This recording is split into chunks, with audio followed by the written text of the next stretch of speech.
Welcome to Tamil சமையல் plus. இப்போ நான் உங்களுக்கு நல்லா பருப்பு ரசம் எப்படி செய்யலான்னு சொல்லி காட்டுறேன்.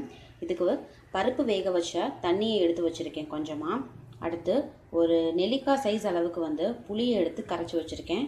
2 தக்காளியை நல்லா மசிச்சு வச்சுருக்கேன். அவ்வளோதான். அடுத்து இந்த மிக்சி ஜாரில் அடுத்து மிக்சியில் 1 டீஸ்பூன் சீரகம், 1 டீஸ்பூன் மிளகு, 1 வரமிளகாய், ஒரு 5 பல்லு பூண்டு எடுத்து நல்லா பொடி பண்ணி வச்சுருக்கேன். இப்போ ஒரு பேனில் கொஞ்சமாக எண்ணெய் விட்டுக்கலாம். எண்ணெய் போட்டுட்டு கடுகு உளுந்து போட்டுக்கலாம்.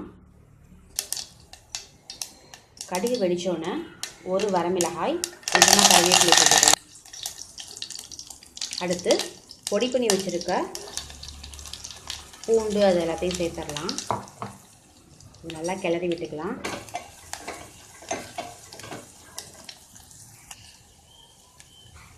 அடுத்து இதோட பெருங்காயத்தூள் சேர்த்துக்கலாம். இப்போது தக்காளி 2 ஆட் பண்ணிக்கலாம்.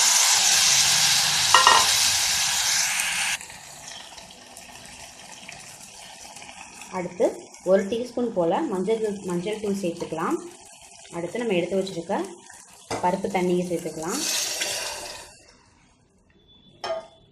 அதோட புளி கரைசலையும் சேர்த்துக்கலாம். இப்போது தேவையான தண்ணி விட்டுக்கலாம். அடுத்து இதுக்கு தேவையான உப்பு போட்டுக்கலாம். ஃபைனலாக கொத்தமல்லி இலை தூவி ஆஃப் பண்ணிடலாம். ஒரு கொதி வர ஸ்டேஜில் கொத்தமல்லி போட்டுக்கலாம்.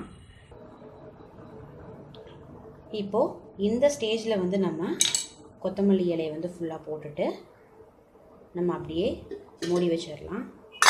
அவ்வளோதான். பருப்பு ரசம் சூப்பராக ரெடி ஆயிடுச்சு. ஸ்டவ் ஆஃப் பண்ணிடலாம். நன்றி, வணக்கம்.